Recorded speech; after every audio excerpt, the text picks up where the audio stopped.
자, 우리 기본 강의 마지막 시간으로 보도록 하겠습니다, 여러분들. 감정표가 어렵죠. 그래서 지금 오늘 하는 거의 마지막 시간에 공시지가 위주로 가보세요. 제가 지금 오프라인에서 월에서부터 쭉 강의를 하고 있는데요. 3방식 7방법에 대한 내용적인 거는요. 공부한 것보다 효과가 안 나타나거든요. 그래서 정의하고 산식하고 어차피 계산은 제가 기출문제 때 할 겁니다. 그래서 마찬가지로 정의, 산식 요것만 위주로 좀 연기하고 공시지가는 무조건 떠요. 그래서 공시지가 좀 위주로 제가 강의를 해보도록 하죠. 자, 478페이지입니다. 비교 방식입니다, 여러분들. 478페이지 가시면 비교 방식이에요. 비교 방식에서 우리가 거래 사례 비교법이라는 게 있잖아요. 거래 사례를 비교해서 가격을 구합니다. 시장성이 있어야 되고 거래 사례가 많아야 되잖아요. 자, 우리나라는 비교 방식을 많이 사용하고 있거든요. 그래서 거기 보시면은 산식이 있어요. 그래서 사시지계면이라고 이제 우리가 암기를 하시고요. 근데 이제 그 정에 나와 있는 건 약간 틀린 지문으로 나오긴 합니다. 자, 할게요. 자, 시상가격을 비중가격이라고 그래요. 비교해서 준한다. 또는 우리가 유추다. 이렇게 얘기하거든요. 자, 그럼 이건 임대 사례가 아니라 거래 사례이기 때문에 거래 사례를 찾으셔야 됩니다. 그래서 거래 사례 가격이 있겠죠. 자, 이걸 비교해서 형이 동생한테 넘기면 좀 싸게 넘기잖아요. 특수한 사정이 개입되니까 사정보정이라고 하거든요. 사정보정. 그래서 우리가 곱하는 거를 이제 사정보정을 곱하고요. 만약에 자, 지금 사례가 요게 1년 전에 1억이었대요. 1년 전에. 그러면 지금 기준점에 대상 부동산을 구할 때는 어떻게 돼요? 시점이 다르잖아요. 그럼 시점 수정을 해야 되거든요. 시점 수정을 해야 되고, 자, 지역이 틀리면 지역 요인도 비교를 해요. 지역 요인 비교, 지역 요인도 비교한다. 또 개별 요인이 틀리면 또 개별 요인을 비교하죠. 개별 요인 비교 이렇게 봅니다. 면적까지도 본다면 면적까지도 보긴 해요. 자, 그래서 우리가 이제 요것까지 보고 이 계산 방식 때 사시지계면, 사시찌개면, 사시라는 이제 찌개면이 있죠. 그래서 찌개면 이렇게 암기하시고요. 자, 보통 우리 감정평가에 관한 규칙에는 뭐가 이렇게 나왔냐면 거래 사례 찾으셔야 되고요. 그 다음에 사정보정, 시점 수정. 자, 그래서 번호를 매겨볼게요. 자, 근데 얘가 우리가 지역 요인과 개별 요인이 합쳐서 가치 형성 요인으로 배우셨거든요. 그래서 법에서는 가치 형성 요인이라고 합니다. 가치 형성 요인 비교. 그래서 이렇게 해서 가격을 산정하는 것이다. 가액. 여기까지 보시죠. 들어갑니다. 자, 거래 사례 비법은 자, 들어갑니다. 밑에 거래 사례와 비교하고 사정 보정, 시점 수정, 가치 형성 요인을 비교해서 가액을 산정한다. 시상가액, 비중가액, 유추가격을 하죠. 자, 그럼 밑줄만 쳐보세요.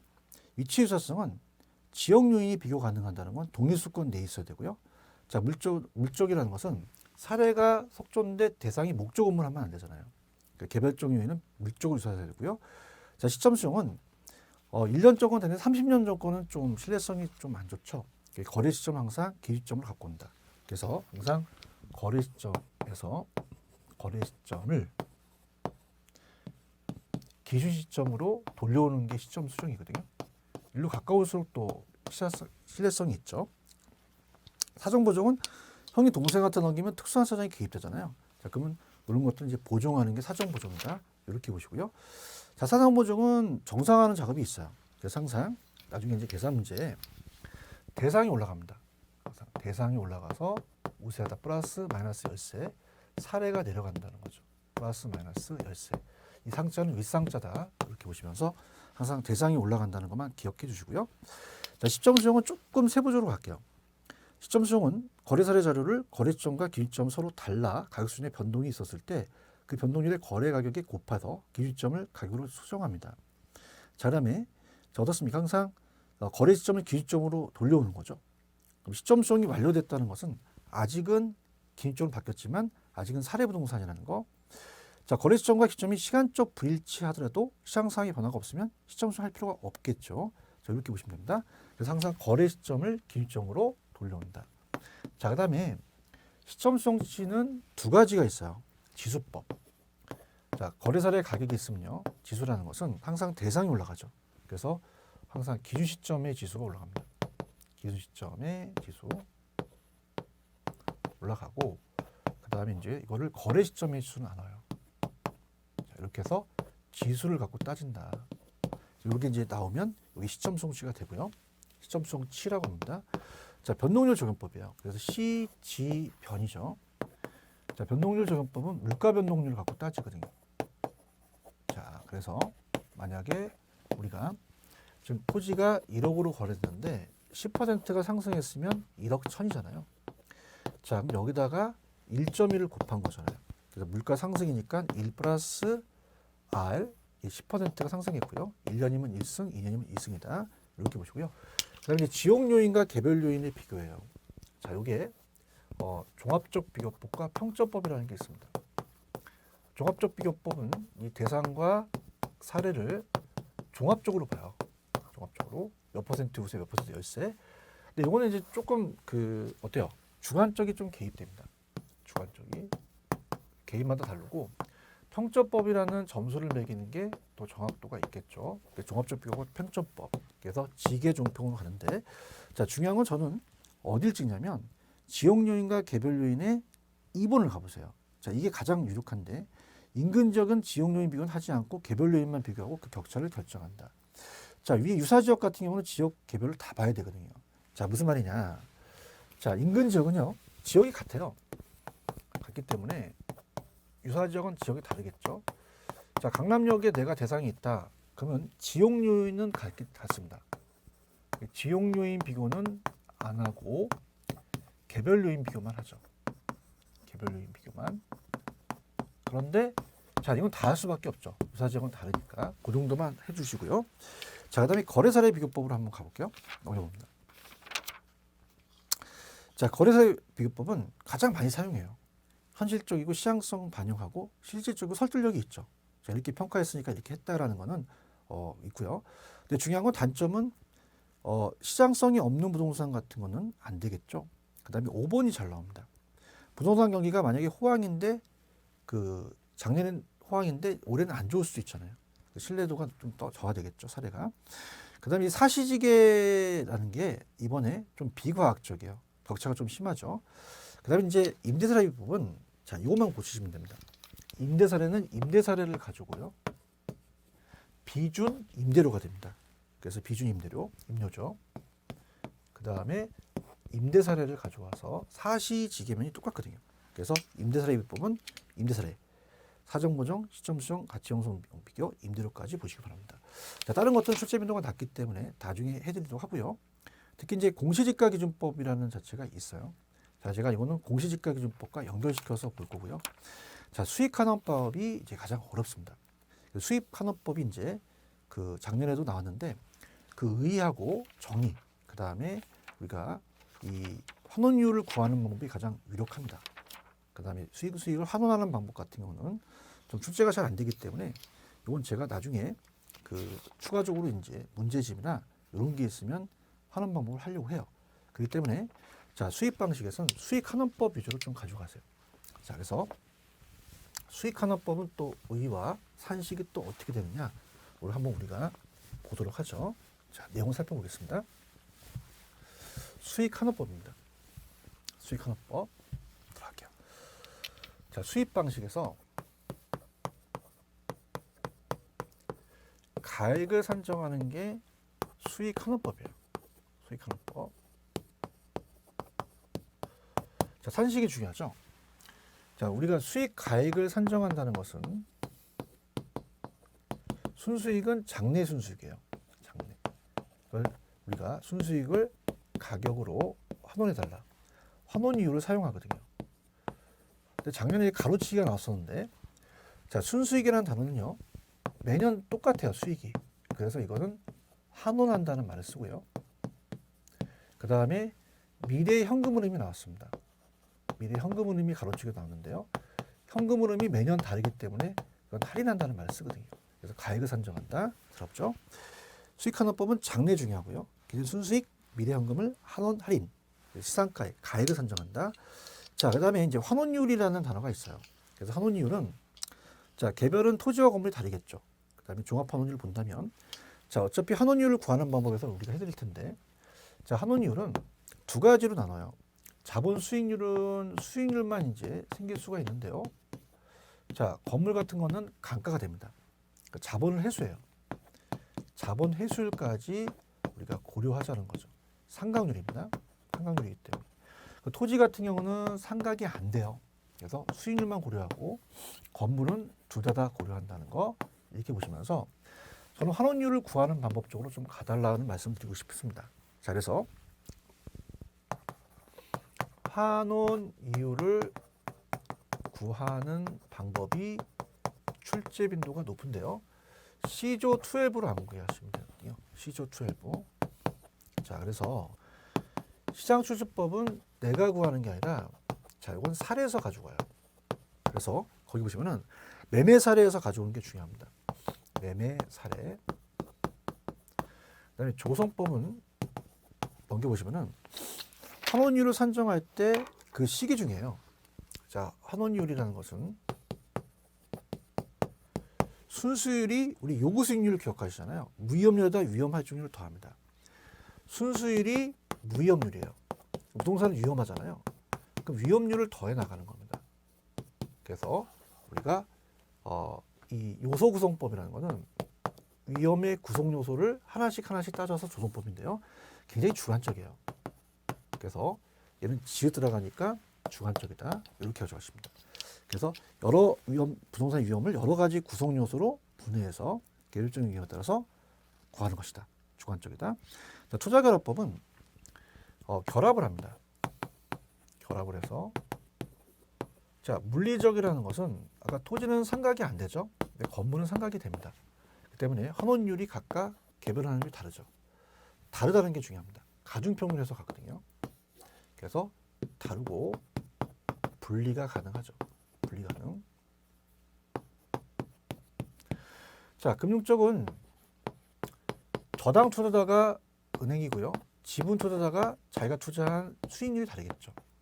그래서 난 지분 배당률을 원하고 이자 수익을 원하겠죠. 그래서 물리적 투자결합법은 토지와 건물에 분리될 수 있고요. 소득이 다르다는 게 중요합니다. 그래서 우리가 이 토지 비율과 건물 비율을 곱해서 더하는 가중평균이고요. 금융 쪽은 저당 투자자의 요구 수익률은 이자 수익이고요. 그걸 이제 저당 비율에 저당 환원율을 곱하고, 저당은 저당끼리, 지분은 지분끼리. 지분 투자가 원하는 것은 지분 환원율이에요. 다르다, 분리될 수 있다. 자, 예를 들면 우리가 감정평가에서 하거든요. 그래서 우리가 그 금융적 투자결합을 더 발전시켰어요. 지분 투자자 입장으로 갑니다. 그래서 얘는 차입자의 지분 투자자 입장으로 가버려요.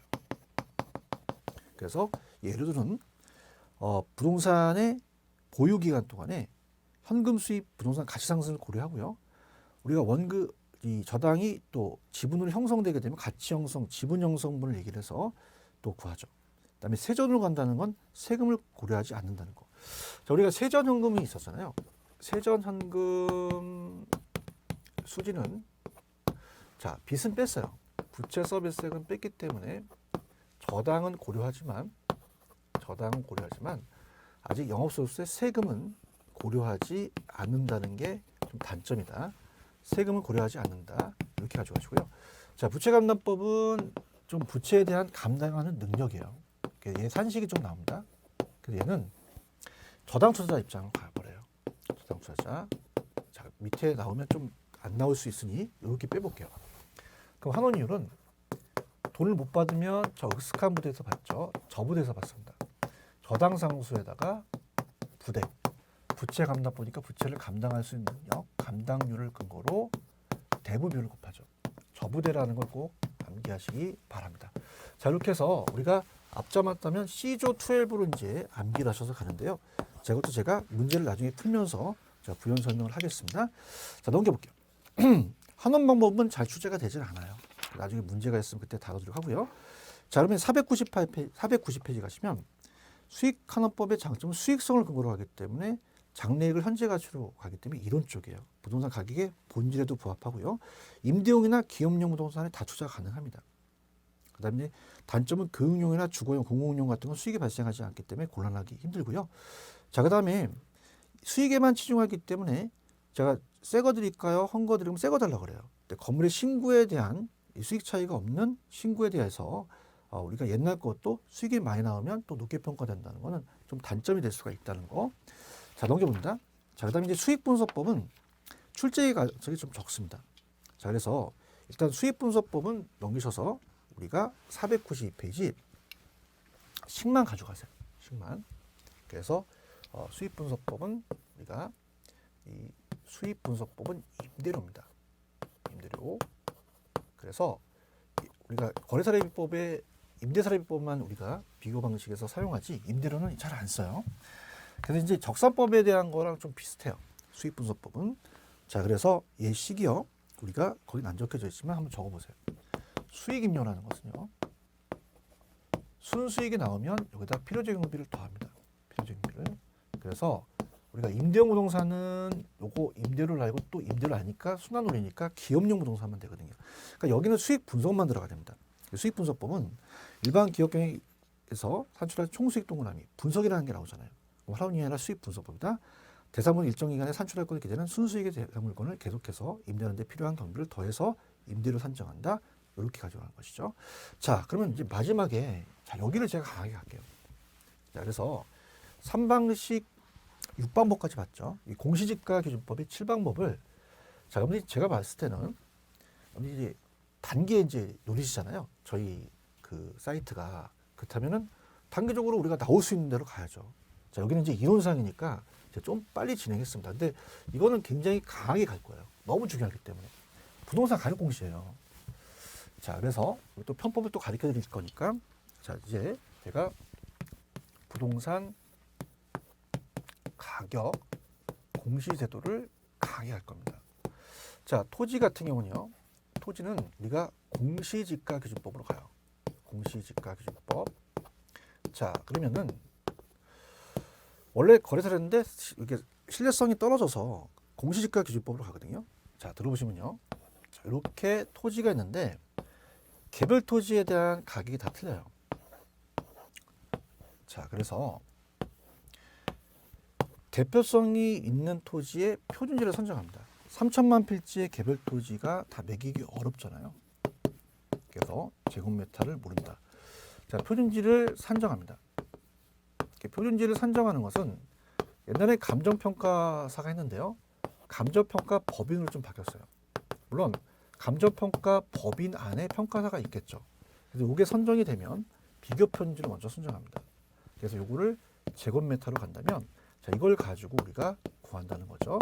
자, 그래서 제가 아껴놨던 게 넘겨보시면은 일단 여기 7방법에 하나가 있었죠. 어디냐? 우리가 교재 484입니다. 484 들어가죠. 공시지가 기준법은 자, 우리가 토지는 공시지가로 한다. 근데 실거래가, 적정한 실거래가라면 거래사례법으로 갈 수도 있다. 자, 비교 표준지를 먼저 선정합니다. 여기다가 우리가 어때요? 이 표준지 중에서 대상 토지와 용도 지역 상황, 주변 환경 등이 같거나 비슷한 표준지를 선정하고 인근 지역을 먼저 찾아요. 근데 없으면 또 우리가 유사 지역으로 갈 수도 있다. 자, 시점 수용이라는 거는 여기만 좀 해드릴게요. 오른쪽 집가변을 정하는 것이 불가능하거나 적절하지 아니한 경우는 한국은행이에요. 통계청이나 한국은행이 조사 발표한 소비자가 아니라 생물, 생산자 물가지수로 생산자 물가상을 간다. 자, 지역 요인은 우리가 개별 요인을 비교할 수 있죠. 그 밖에 요인 보정. 자, 이렇게 해서 우리가 2번, 3번 예전에 했던 거니까 자, 가장 강력한 게 여기에요. 여기 보십시오. 공시지가입니다. 그래서 가격 공시. 그래서 페이지로는 513페이지로 한번 가도록 하죠. 우리가 주택, 그 다음에 토지, 비주거용이 있는데 자, 비주거용은 주택 공시에 준용합니다. 그래서 이 공시에 대한 우리가 팁을 드리면 공시 주체가 누구냐. 자, 미리 말씀드리죠. 자, 우리가 국장이라는 건 국토교통부 장관이고 자, 시군구장은 시장군수구청장이에요. 자, 팁 드립니다. 개별만 시장이 하고 나머지는 다 국장입니다. 그래서 우리가 개별이 나오면 다 시장군수구청장이 해요. 시장이라고 하고요. 나머지 다 국장이다. 그 다음에 심의를 거치는데요. 국장은 중앙 부동산 가격 공시에 심의를 거치고요. 자, 얘는 항상 시군구죠. 시군구 가격 공시에 심의를 거친다. 이렇게 보시고요. 공통점이 있어요. 자, 공통점은 공시 기준일은 같습니다. 공시 기준일은 우리가 1월 1일로 봐요. 그 다음에 이의 신청할 수 있어요. 그래서 이의 신청은 자, 공시 주체가 결정 공시한 날짜가 말일입니다. 공시일로부터 30일 이내 합니다. 30일 이내. 자, 구두로 하는 게 아니라 서면으로 가요. 전자문서도 가능하죠. 전자문서도 가능하다. 이렇게 이제 체크하시면 되고요. 자, 그러면서 자, 우리가 한번 그려보죠. 자, 토지라는 것이 먼저 나왔습니다.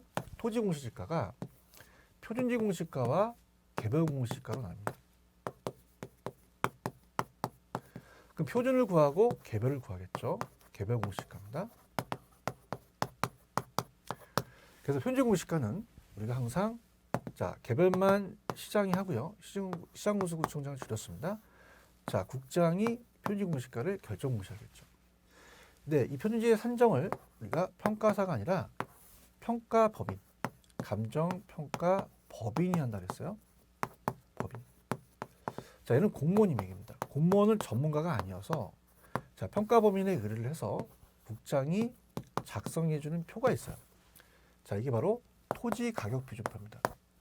토지가격비준표를 작성을 해서 우리가 넘겨줘요. 그럼 시장 군수부에 있는 공무원이 매기겠죠. 당연히 표준지 공시가를 기준으로 가겠죠. 자, 효력이라는 건 이따가 말씀을 드리고요. 자, 일단 우리가 결정 공시 날짜를 볼 겁니다. 주택은 우리가 공법 시간에 단독주택과 공동주택으로 나눕니다. 자, 아파트가 여러분들 공동주택이잖아요. 자, 아파트는 공동주택인데 자, 이거 평가사가 개인이 한 게 아니라 예전엔 한국부동산원이었어요. 우리가 한국감정원이었는데 한국부동산원으로 바뀝니다. 여기서예요. 그 다음 자, 단독은 이게 표준과 개별을 나누는데요. 표준주택과 개별주택이라는 게 있죠. 근데 얘를 구분할 필요가 없어요. 자, 공시주체는요. 개별이 나오면 무조건 시장군수구청장이에요. 그 다음에 표준이 나오면 다 국장, 나머지는 다 국장이 되겠죠. 자, 그래서 이 표준주택도 감정평가사였는데 한국감정부동산원에서 다 합니다. 이렇게. 결정공시가 이제 마지막에 제가 적을 거고 효력이 있거든요. 그 다음에 우리가 이 비주거형이라는 게 만들어졌어요. 근데 이게 잘 출제가 되지 않는 이유는 뭐냐면요. 들어보시면은 이거랑 똑같아요. 단독을 일반이라고 한다는 것만 다르고요. 공동을 집합으로 한다는 것만 다르기 때문에 얘는 출제가 지금까지 잘 안 됐습니다. 그래서 그럼 일반은 표준과 개별을 구분하죠. 얘는 구분할 필요가 없다. 자, 개별이 항상 시장에 나오고요. 나머지 다 국장이에요. 이렇게 염두에 꼭 보시기 바랍니다. 자, 그 다음에 자, 효력이라는 자체는 제가 이 책을 보면서 할 거고요. 결정 공시일은 말일이에요. 결정 공시일. 이 주체들이 결정 공시하는 날짜는 다 말일이다. 표준지 공시가는 2월 말이고요. 개별 공시가는 5월 31일입니다. 자, 표준주택은 1월 31일이고요. 1월 31일.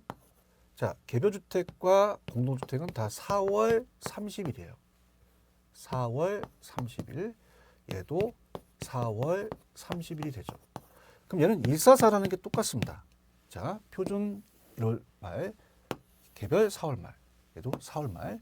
그래서 이렇게 암기하세요. 25, 144, 144. 토지는 25. 자, 그 다음에 주택은 144, 비주택은 144. 이렇게 해서 암기해 주시기 바랍니다. 자, 효력은 책을 보면서 가도록 하죠. 자, 514페이지 가시면 자, 표준지 공시가 들어갑니다. 국장이 조사평가에서 공시한 표준지 단위 면적당 제곱미터죠. 자, 국장은 토지 형상이나 주변 환경, 자, 그 밖에 자연적 우리가 그 사회적 조건이 일반적 유사하다고 인정하는 일단의 토지 중에서 선정한 표준지에 대해서 매년 공시 기준이 1월 1일 항상 적정이라는 게 붙어요. 자, 표준은 적정이라는 게 붙습니다. 정상적이 되니까. 그 다음도 공동도 붙는데 왜 구분 안 하니까 개별만 적정이 안 붙죠. 항상 국장에 나오면 중앙부동산 가격 공시의 심의를 거치고요.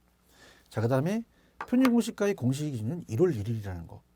그래서 우리가 다만 국장이 부득이한 인정되는 때는 일부 지역을 지정하여 당해 지역에 대하여 따로 공시 기준을 정할 수도 있다. 표준지의 선정 기준은 그냥 참고만 하세요.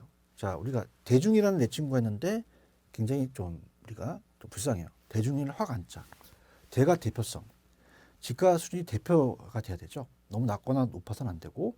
준용이라는 것은 자 어떻습니까? 이 준용은 굉장히 평균적이어야 된다는 거죠. 토지 특성이. 그래서 좀 이 토지 특성 빈도가 가장 높은 쪽으로 표준이 평균적이어야 되고 안정성은 일시적이면 안 돼요. 그 이용이 계속적으로 지속적으로 된다. 확정성은 누가 봐도 그렇게 쉽게 확인할 수 있어야 되는 표준지가 된다. 자, 그다음에 이제 오른쪽은 자 제가 해드린 것만 가세요. 자, 중요한 건 2번입니다. 자, 우리가 실제 용도를 기준으로 가요. 이 표준지 평가는 부동산의 지목 불구하고 공시기준 현재의 실제 용도를 기준으로 평가합니다. 일시적 이용은 안 된다. 그래서 공시기준일 현재라는 게 중요하고요. 자, 우리가 이 땅이라는 것은요, 이 토지는 토지 외 건물수도 없는 나지로 상정해서 평가합니다. 그래서 이 나지 상정 평가가 원칙이에요. 그래서 이 나지라는 것은 건물 위, 자, 토지 위에 건물 또는 그 밖에 정착물이 있거나 지상권 또는 그 밖에 토지 사용을 제한하는 권리가 설정됐을 때 그것이 존재하지 아니한 걸로 간다. 개발 이익은 반영합니다. 공시사항이에요. 자, 집원 들어갑니다. 단위 면적 땅 가격, 면적 및 현상, 주변 토지 이용상, 지목 지세 들어가죠. 토지니까. 그다음에 우리가 대통령이 정하는 그 영의 지리적 위치, 도로 교통상, 그다음에 다른 것들 이제 우리가 토지 용도 제한이라든지 지가 공시에 필요한 사항 들어가고요. 그다음에 효력이에요. 효력이 굉장히 많거든요, 얘가. 그래서 표준지 공시가는 지가 정보를 제공합니다. 자, 그래서 지가를 알려서 정보를 제공하고요. 그다음에 일반적인 토지 거래의 지표가 돼요.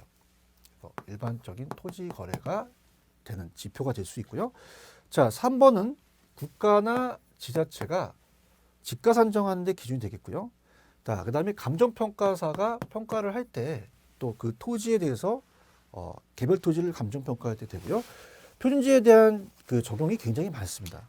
수용에 대한 보상, 뭐 국공유 취득 또는 처분인데, 자, 이걸 좀 암기하시는 것보다 제가 좀 편법을 좀 가르쳐 드리도록 할게요. 자, 어떻게 편법이냐면 넘겨보세요. 자, 우리가 518페이지로 가시면 518페이지 개별 공시가의 효력을 더 잡으면 되지 않을까. 왜냐면 얘는 가세랑 우리가 부담금이거든요. 부담금인데 국공유지를 사용하는 또 사용료라든지 대부료 요 네 가지만 암기하시면 되거든요. 그래서 자, 가부는 이제 남편이 없는 게 가부인데 4대가 다 가부다. 증조하에서부터 나까지. 요것만 암기하시면 다른 것들은 다 표준지예요. 그래서 사가 뭐냐면 국공유의 사용료, 대부료 나올 수 있고요. 가부, 가세, 부담금만 외우시면 개별공시가는 따라옵니다. 자, 그 다음에 넘기시면은 자, 들어갈게요. 516페이지 효력과 적용은 개별공시가의 4대 가부만 암기하시면 나머지가 표준지다. 자, 그 다음에 표준지공시가에 대한 이의시청이에요. 표준지공시가에 대한 이의가 있는 자는 표준지공시가를 결정공시하는 날부터 30일 이내죠. 자, 서면으로 합니다. 국장한테 하죠. 근데 이번은 이제 통지인데요. 이의시청 기간 만료된 날부터 30일 날 해요. 이의시청 심사하여 그 결과 신청할 때 서면으로 통지해야 한다. 자, 그 다음에 이제 오른쪽 토지가격 표준표가 있었어요. 그래서 국장이 매년 토지가격 표준표를 작성해서 강제행정기관 시군구에서 넘기죠. 그럼 그 표는 개별공시가를 산정하는 데 있어서 도움이 되는 표를 얘기합니다. 그래서 개별공시가를 결정하게 되겠죠. 자, 개별공시가는 시장구수구청장이에요. 개별은 시장이 한다. 개발부담금 부과 그 밖에 다른 법령이 정한 목적에 따라서 지가 산정에 사용하도록 하고요. 자, 항상 얘는 시군구가 나오죠. 시군구 부동산 가격공시 심의를 거쳐서 공시지가의 매년 공시기준일 1월 1일 현재 관할 구역 안에 개별공시가를 결정공시하죠. 또 강제행정기관에 제공해야 된다. 자, 아까 제가 개별공시가는 5월 30일 날 결정공시하잖아요. 자, 그다음에 결정공시, 개별공시가 결정공시가 불필요한 경우는 표준지예요. 자, 표준지로 선정된 토지는 이 공시가를 개별공시가로 봅니다. 그래서 표준지로 선정된 토지는 개별공시가를 결정공시하지 아니할 수도 있습니다. 자, 부담금이나 부과대상, 과세대상 같은 것도 우리가 어떨까? 그게 아니라면 얘를 할 필요가 없는 거죠. 특히 이제 국공유지의 경우는 공공용 토지니까 국세지방세 부과 대상이 아닌 것까지만 알아두시고요. 자, 우리 4대 가구에 대한 용도 같고요. 자, 개별공시가도 이의시청할 수 있어요. 개별공시가가 이의가 있는 자는 개별공시가 결정 후 30일 이내에 서면 시장군수구청장이 하죠. 그럼 통지는 어떻게 돼요? 시장군수구청장이 이의신청 기간이 만료돼서 30일 내에 이청 심사를 해서 그 결과를 시청인한테 서면으로 통지한다. 자, 그 다음에 개별공시가 공시기준이 다르게 할 수 있는데 예외예요. 그래서 자, 분할 또는 합병일 때는요. 원래는 개별공시가가 5월 30일이 맞잖아요. 그죠? 근데 자, 우리가 다 1월 1일을 하는데 얘만 1월 1일서부터 6월 30일까지 사이에 사유가 있을 때는 7월 1일 날짜로 가라는 거죠. 그 다음에 7월 1일서부터 12월 30일까지 사이에 사유가 있을 때는 다음에 1월 1일 공시기준을 잡는다. 자, 그 다음에 우리 주택가격 공시로 갑니다. 비주거용 같기 때문에 할 필요는 없어요. 자, 그래서 주택은 단독과 공동인데 단독은 표준과 개별로 나누죠. 자, 중요한 거는 국장은 용도지역 건물구조 등이 일반적으로 유사하다고 인정되는, 자, 갈게요. 자, 이게 시험에 나오는데 공동은 구분 안 해요. 자, 그래서 항상 나오는 게 이 표준은 단독에서 튀어나옵니다. 그래서 중요한 건 단독주택이 나와야 돼요. 중에 선정된 표준주택에 대해서 매년 공시 1월 1일 현재 적정가격으로 조사평가합니다. 자, 국장 나왔다, 표준 나왔다, 중앙부동산 가격 공시에 심의를 거치죠. 그 다음에 시군구장이 나오면, 자, 시장군수구청 나오면 시군구에 대한 부동산 평가위원회 심의를 거쳐서 표준주택 가격 공시기준 현재 관할 구역 안에 개별주택 가격 결정 공시하고 일 관계인정기관에 제공이 된다. 자, 그 다음에 다만 표준주택으로 선정된 다주택 그 밖의 대통령이 정하는 단독주택에 대하여 개별주택 가격 결정 공시하지 아니할 수가 있는데 똑같아요. 표준주택으로 선정된 주택에 대해서는 당해 표준주택 가격을 개별로 봅니다. 자, 그래서 표개본, 표준주택은 개별주택으로 본다. 표개본, 표준공시가는 개별공시가로 본다. 이렇게 가는 것도 방법이죠. 그 다음에 표준도 제가 아까 한국부동산원에 의뢰한다 그랬어요. 그 다음에 표준주택 가격의 조사 한정 기준은 굵은구시. 자, 합니다. 자, 표준은요, 대표성을 띠는 거죠.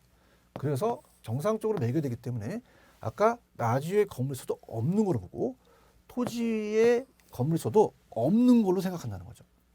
그러니까 표준주택의 전세권 또는 그 밖의 단독주택의 사용수익을 제한하는 권리가 설정되어 있을 때 그 권리가 존재하지 아니한 걸로 적정가를 산정한다는 건 우리가 상식이죠. 그 다음에 공시사항은 표준주택은 집원, 주택 가격, 대지 면적 현상, 건물이니까 용도, 용면적, 구조 및 사용승인, 임시도 포함됩니다. 지목, 용도지역, 도로사항 들어간다. 자, 이 시청할 수 있어요.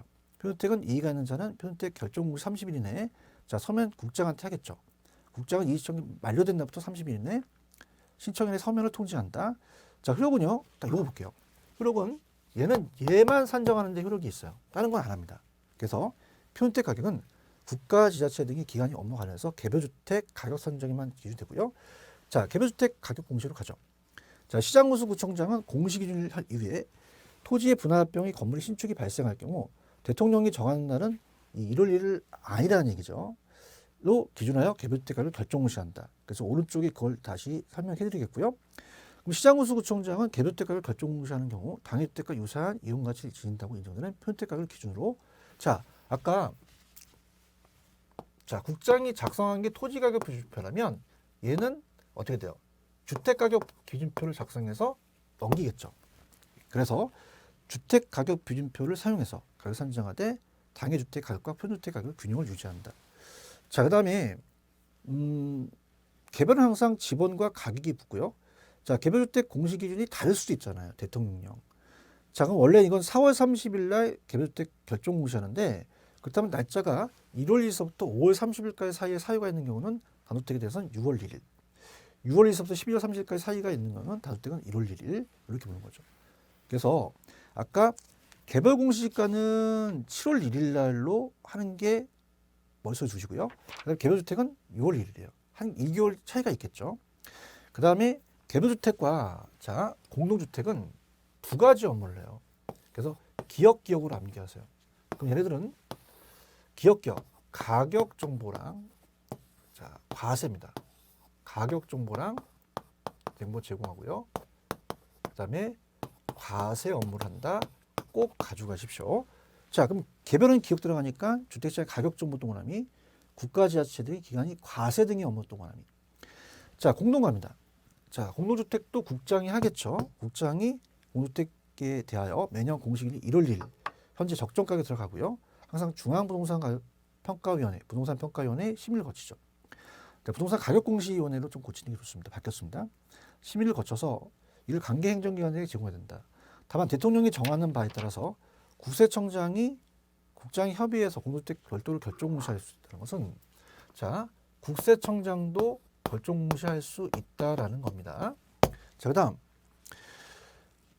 국장은 공동주택 가격을 공시하기 위하여 공동주택 가격을 산정할 때는 대통령이 정하는 바에 따라 공동주택 소유자 그 밖의 이해관계인의 의견을 또 들어야 된다는 거죠. 자, 4월 30일 날 결정 공시한다 그랬죠. 자, 근데 중요한 거는 원래 1월 1일인데 공시 기준일이 자, 우리가 분할합병 대지의 분할합병 있을 때는 자, 얘도 4월 30일이 표준주택가 같잖아요. 그러면 아까 주택은 어떻게 했어요? 아까 제가 이 개별공시가 같은 경우는 7월 1일이 기준으로 하는데 얘는 6월 1일이잖아요. 똑같아요. 1월 1일부터 5월 30일까지 사이에 공동주택은 6월 1일. 6월에서 12월 30일 사이는 1월 1일. 자, 3번도 똑같습니다.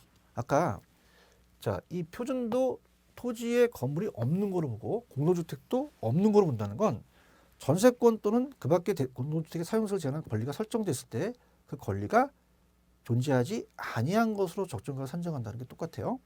자, 공시사항은 아파트니까 집원, 아파트 명칭, 동호수 들어가고 가격, 면적, 또 공시에 관한 필요한 사항. 자, 이겁니다, 여러분들. 공동주택과 개별주택은 기억이 들어가요. 얘도 기억 들어가죠. 그래서 얘는 개별주택, 공동주택은 가격 정보, 과세 업무 체크. 공동주택도 이의시청 들어갑니다. 갈게요. 공동주택의 가격에 이의가 있는 자는 공동주택 소유자 그 밖의 이해관계인의 공시일로부터 30일 내 서면으로 국장한테 하죠.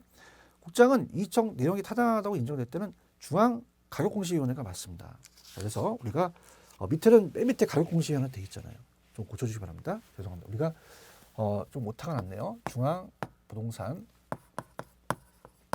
가격공시위원회가 맞습니다. 통일하십시오. 자, 그래서 밑에는 그렇게 되어 있고요. 그래서 거기에 우리가 심의를 거쳐서 이의시청인의 그 결과를 신청을 서면으로 통지한다. 이렇게 보시기 바랍니다. 자, 이걸로 이제 마무리를 할게요. 자, 여러분 제가 좀 말씀드린 건요. 자, 오프라인에서 마찬가지입니다. 3방식 6방법에 대한 이론적인 면이 굉장히 어려워요. 자, 이걸 제가 기출문제 해드릴 테니까 공시지가가 문제가 나옵니다. 여기 위주로 가져가시기 바랍니다. 자, 여기까지 마치고요. 지금까지 수고하셨고 다음에 또 강의 뵙도록 하겠습니다. 여러분 수고하셨습니다. 감사합니다.